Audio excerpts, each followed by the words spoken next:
Hey Waffle Gang, I do hope you're well. My name is Mark and today we're checking out some more Reddit stories, and if you do love a Reddit story, why not consider hitting that like, subscribe, maybe that notification bell too.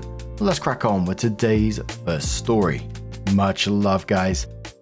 Now, today's first story comes from throwaway account, and it says, I, 27 male, found out my fiance's 26 female dad died last month. No one told us, and she missed the funeral. Hi. I don't even really know how to start this or what I'm asking exactly. I guess I just want to understand what happened and maybe get some advice on how to help my fiance deal with this, because it's a lot. I think she's starting to blame herself, which she really shouldn't. So, I proposed to my fiance back in March. Her dad was the only person I talked to beforehand. I asked for his blessing and he was super kind about it. I only met him a couple of times before that, but we had a good conversation and I could tell he really loved her. The thing is, I only met his wife, her stepmom, once, that same day. It was brief and polite, but that's it. Everything else about our engagement planning and updates was through her dad. Her dad has another kid with a stepmom, a teenage son, 17. My fiance was always kind of kept some distance from that part of her dad's life. It wasn't like she hated them or anything, just they weren't close. Her dad would check in, sometimes visit her on his own, but it always kind of felt like he had two separate families. I never really thought too hard about it. It just was what it was. Then in April, while we were starting to figure out the engagement party and have saved the dates and all that, he passed away. We didn't even know. We didn't hear anything from anyone. No call, no text, not even a weird silence. Nothing. We only found out this week because one of her cousins posted something online about missing him after the funeral. And my fiance texted them like, what do you mean the funeral? And they were like, everyone was surprised you didn't show. She just shut down. I think she's still in shock. Her dad is gone. She didn't get to say goodbye. She didn't even get told he was dead. The funeral already happened and she missed it. And no one told her. Not a stepmom, not even her own brother, not anyone. And what makes it worse is, now that she's tried to reach out to people, cousins, her aunt, even her dad's friend, she keeps getting these weird half responses that make her feel like she should have known or been there. Like they're judging her for not showing up when nobody invited her in the first place. She keeps asking me if she did something wrong. She's wondering if her dad was mad at her. I do think he was happy for us, but now I don't even know what's true anymore. I guess I just don't understand how something like this happens. I know grief makes people act strange and there might be stuff we don't know. I don't want to assume the worst about her stepmom. Maybe she was overwhelmed or didn't have our contact info. So I feel like she must have had some way to reach out. But I also don't want to make excuses for someone who let my fiance find out her dad died a month later from a Facebook post. It's starting to feel uncomfortably close to full-on evil stepmom territory. And I hate even thinking that. But this just feels so cold.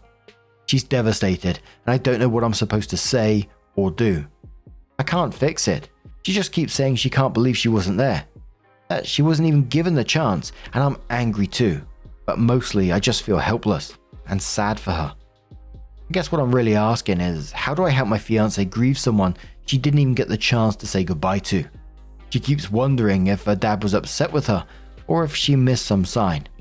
And now the way her family's reacting is only making her feel worse. I want to support her without making her feel like she has to perform grief on anyone else's timeline or carry blame for something that was never her fault. Opie adds a mini update in the same post and says, I found where her dad is buried and got contact info who I think is a half brother. When I showed her the profile to confirm, she shut down and panicked, but it did confirm for me that it's definitely him. She doesn't want to reach out right now, but I might. Oh my word, that is just both absolutely heartbreaking and infuriating at the same time. Dealing with all that now, losing her dad, missing his funeral, and now being gaslit by family members who are acting like she should have somehow known. Obviously, we're all left with the question why? What's happened here? It kind of feels like deliberate exclusion for me, but why? A couple of the comments says there is a chance she wasn't informed because of something the stepmom wanted that wasn't left to her, or over the division of assets. Check into his will and see, because apart from just being a sack of shit, That's the only reason I can think of for doing this to her. Commenter says the whole thing is absolutely weird. For me, it seems as if the stepmother has somehow spoken against your fiancé to her relatives. Not one of them thought to call her when they saw that she wasn't there. There is, of course, very little information in your post about how your fiancé dealt with her stepmother and half-brother when her dad was still alive. About why there was so little contact between them. Maybe the stepmother felt that your fiancé rejected her and her place in her dad's life, or she was the one to drive your fiancé out. We can't tell by your account. What seems to be clear though, is that she and her father were, if not close, then on very good terms. You don't say anything about cause of death, but I guess it was sudden, so he himself wasn't able to alert his daughter to his condition. The stepmother's duty was to tell her about it and to invite her to the funeral. Even if their relationship was non-existent or even bad, it would have been the right thing to do. I think it would be good for your fiancé to try and speak to her stepmother and find out what was at the bottom of this. Even if the only result is that she finds out that the stepmother hates her guts, it would at least answer the question, why? Another comment says, OP, get in touch with a lawyer, also with a forensic accountant, both immediately. There's a big reason nobody told you, and especially her. Her brother, her stepmom, nobody. Not one person stepped up. You and her need to act immediately, if you have not started already. So OP comes in with a first update and says, we finally found out where her dad was buried, and I managed to get in touch with her half-brother. When I showed her who I thought it was, she panicked and did not want anything to do with it. She still does not know. I went ahead and talked to him. To be honest, I expected lies or deflection, but what I got was more frustrating. He was not defensive, just cryptic. He said he knows exactly why a side of the family cut her off and that she knows too. He would not tell me what it was and just kept saying I should ask her because I would not believe him anyway. Then he added, sarcastically, that if she is even capable of telling me the truth, I would already know. He did say that he had tried calling and texting her after their dad passed, but she has him blocked on everything. He also said she tried to make sure she was included, but she made it clear a long time ago that she wanted nothing to do with him. He knows she has always hated him just for existing. He ended the conversation by saying he was calling her bluff, that she does not really want anything to do with her dad's side of the family. He even asked, did she ever say she was inviting any of them to the wedding? That part stung a little. I would not pretend to know the full story, but I'm starting to feel like this is not a case of one person being awful. It feels more like years of silence and resentment that turned into something cruel. We did get some clarity on the legal side. There probably will not be a fight with the stepmom, but the brother told me everything that is needed. We are working with a lawyer, but it will take time. The executor has up to 2 years before probate has to start. Even then, anything she may be entitled to will be split evenly with him and only applies to accounts that were solely in her father's name. We're not expecting anything substantial, but she deserves to know she was not forgotten. Since real closure is out of reach, we are creating our own. Someone suggested planting a memorial tree. We love that idea. We're currently looking for a good starter tree, and she's going to write her father a letter to bury under it. It's not a solution, but it is something real and peaceful she can hold on to. There probably will not be another update. There is. I am realizing that trying to untangle her family's damage might only hurt our relationship. If I want a healthy marriage, I need to protect her peace more than I need to win a fight that was lost a long time ago. Holy moly on toast with a Batman symbol on the end. Where is this going to go? I have no clue at this moment, but there were some comments that said, look, it's pretty telling that nobody told your fiancé about his death. She has aunts, uncles, and cousins, right? Are they all blocked too? Or is there a good reason why they didn't contact your fiancé? I suspect you won't have a peaceful marriage when she's been so secretive, and it's pretty obvious that the rest of the family is not on her side. Another commenter says it sounds like there is her story, their story, and the truth. I don't think you know the truth. I think your fiancé has been selective over what she has told you. The whole shutdown and panicking when you found the half-brother's profile tells me there is more to this than she told you. I'd want to know the entire truth before you commit to marriage. Make sure you know who she is and that there are no masks in place. If there is no will, then his wife is actually entitled to everything he owns. If there is a will, then she would only inherit what is specified, unless she contests the will. His state of mind can prove that he was manipulated, etc. Expensive. Chances are she will lose. Why a memorial if she was cut off by her father or if she cut her father off? Opie adds a comment saying, yeah, it sounds dramatic because it is, but from what I can tell, she was the one who went no contact, not them. The brother's words felt carefully chosen, almost like he wanted to stir things up without actually saying anything. That whole "she knows why" line just adds fuel without giving clarity. I get how it all looks, but right now my priority is supporting her while she grieves. When she's ready to talk, I'll be ready to listen.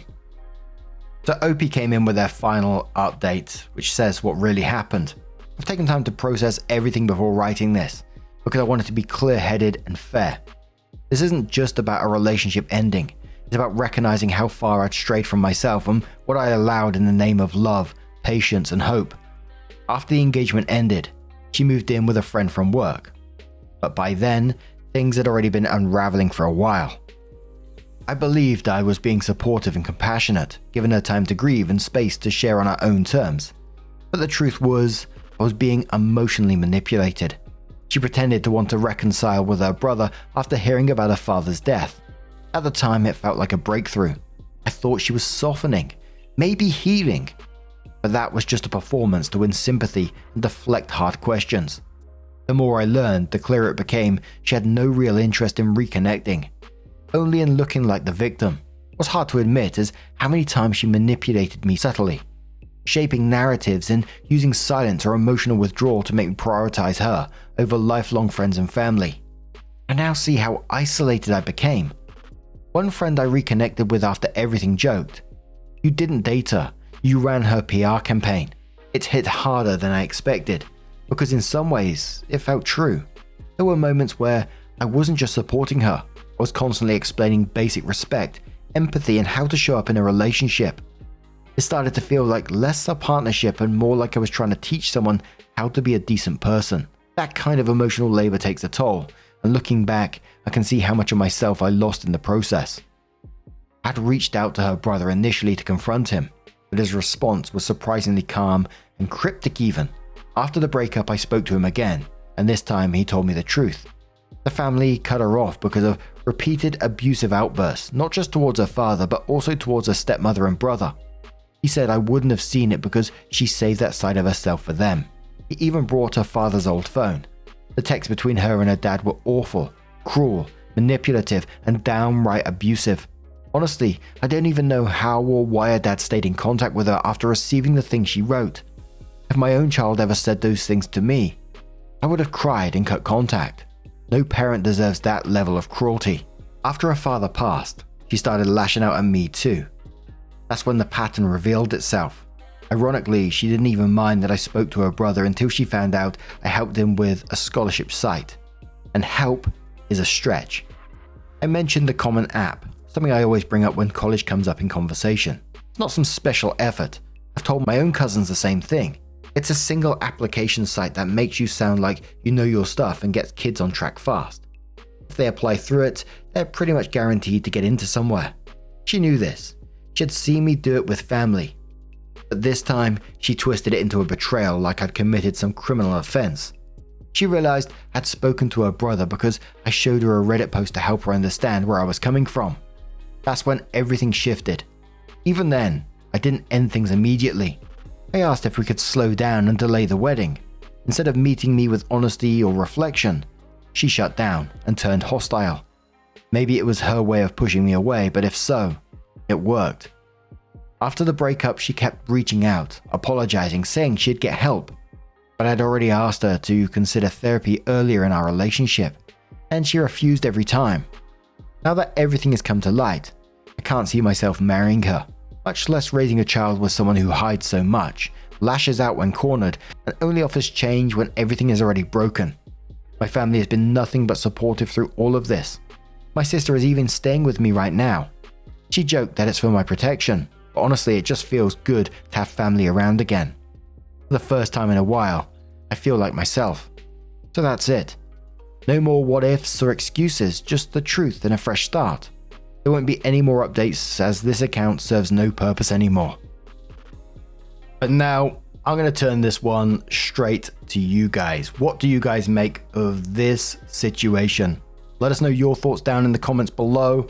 Let's move on to another story. Now, this next story comes from a throwaway account. And it says, I, 35 male, feel like I made a huge mistake by marrying my wife, 30 female. But I also feel like a huge hypocrite because I was the one who changed. My wife Sarah and I have been married for 7 years and we've been together for a total of 10 years. I was raised in a very traditional and religious household and was brought up believing that men are the breadwinners and women should stay at home with the kids. Sarah was raised in an equally religious household and had similar views as I did. After college, I got a job doing financial work for a large company and moved to a different city. I didn't know anyone in the area and decided that attending one of the local churches would help me meet new people. Sarah was one of the church members and I fell head over heels for her. She is one of the most beautiful women I've ever laid eyes on, and she is also extremely kind and caring. After a year of dating, I proposed to her and we were married after a 2-year engagement. After the wedding, Sarah finished her degree and started talking about having children. I asked her to wait a few years until I started earning enough money and she agreed. Kids went on the back burner for a while and Sarah dedicated herself to creating a home for us while I went to work. After a few years passed, I finally got the promotion at work. Sarah was ecstatic and we both agreed that we could have the baby. Sarah and I tried for only 2 months before she became pregnant. She was thrilled, but my happiness was mixed with a bit of apprehension and nervousness. I didn't know if I could handle taking care of another human and it was scary. I decided to suck it up and put on the brave face for Sarah's sake. Our son was born and Sarah devoted herself to caring for him. Because I had been promoted, I started spending less and less time at home. The job was demanding and I was working 70+ hour weeks. I had to wake up earlier and earlier while Sarah stayed in bed and slept. When I came home, Sarah always looked relaxed and happy, playing with the baby. I know that I was being irrationally jealous, but I started to resent Sarah. Taking care of the baby seemed so much easier than my job, and I hated how all of the financial responsibility fell back on me. It has been 2 years since I started feeling this resentment, and I started going to a therapist, but it's not helping. I hate coming home every day and trying to speak with Sarah. She has never had a job and does not understand how stressed I am from working. It's like I'm speaking to a child whenever I try to discuss anything like finances or any topic more in depth than what is taught in school. I don't want to be married to someone who doesn't feel like my equal. I know that isn't Sarah's fault, but I feel like I'm trapped. I just want out. Kathleen says to the OP, keep up the counseling and add couples counseling. You two have communications and expectation issues. You originally agreed to her never working. You are changing the game now. Why didn't she work before you two decided to have a child? You write like you agreed on that. You should probably get a vasectomy so you don't have any more children just in case. Taking care of a house and child is not easy. You can pay $20 an hour for a maid, more for the cook, and I don't know how much money for a nanny while your wife works. So you can come home to an irritable spouse, a cranky baby, and someone who doesn't want to hear about your day. For some folks, you're living the dream. You get to come home to a clean and happy household. Your child is being raised by a primary parent. You don't have to worry about your wife cheating on you or doing drugs or abusing your child or being a financial drain. She isn't dumping her daily woes on you. Instead, she is taking care of things, getting the furnace fixed, waiting for the plumber, painting the spare room, decorating for the holidays, making good food, etc. And you resent that. You may need a different counselor, but keep trying. Here are some other things that can help. Hit the gym, get those endorphins flowing, learn something new, take a parenting class or 2, teach your child to ride a tricycle or fly a kite, etc. Opie says, I'll try to suggest the couples counseling. And you are right. I did agree to all that in our relationship. That's why I feel like a huge hypocrite, because I am being hypocritical now. I know enough to realize that, but I don't know what I can do to fix it. We do have a maid that comes by once a week, and honestly, I would trade the clean house for a wife that can hold a conversation with me about anything other than reality TV or what happened in church. And yes, I resent it. I don't know why I do, but I do. I don't want to feel this way. Another commenter says, I have a friend who I went to school with, both to business school after, lived as roommates together post-college, but he moved on, makes 3 times the amount I do. which is impressive for anyone his age and education. And he has no time with his wife or kids except 1 day a week. Has no friends anymore. I, on the other hand, work hard at my job for my 8 or 9 hours a day, come home and it's gone. I'm not worried about work ever, and it's great. I like my job. I love my home life. So it was about 2 months later that OP updated this post and says, I made this post a few weeks ago about the resentment I started to feel towards my wife after I had been promoted at work. I just wanted to say thank you all for the advice and have a very happy update for you all. I took a week to think about the post and my own feelings. I talked it out in therapy and I came to the conclusion that I could not keep working 70 hours a week. It was destroying my relationship with my wife and son, and it was also destroying my happiness. I spoke to my boss and he was very understanding and told me that there was enough in the budget to hire an assistant for me. My assistant started 2 weeks ago and my workload has been dramatically reduced. I've been able to work a normal 40-hour week and I am now finally coming home before 6 p.m. each weekday. I spoke with my best friend about my wife and he knocked some sense into me. He told me how jealous he and the rest of our friends were over my wife and how lucky I was to be with a woman who is supermodel attractive yet driven and kind and compassionate like my wife. Later that night I drank a bottle of scotch and got sloppy drunk. My wife found me puking in the bathroom and in my drunken haze I confessed to her everything I was holding back. I told her about how I felt left out because I wasn't around for our son, how I didn't feel connected to her like I wanted to be, the whole 9 yards. She held me and let me cry it out, and she told me that she loved me. My wife and I are heading to couples counseling. We were also signed up for cooking classes to build a common hobby. She says that she will stay by me as long as I stay by her, no matter what happens. I love her and she loves me, and I think we're going to be okay. One last detail I can't think to put anywhere else. All 3 of us are taking a month-long vacation after Christmas in order to have a family bonding time. Wife and I both agree that we need this vacation. And the top commenter said to OP, good for you. Now keep it up. Don't do the stoic, suffer in silence type. Trust your wife to listen to and care about your problems. A stay-at-home mom can still be educated and sophisticated. Encourage her to grow intellectually with you. OP says thanks. My problem was that I let my prejudices cloud my view of my wife. She studied hospitality management and I wasn't able to view her skills with the same respect as I gave to math and finance.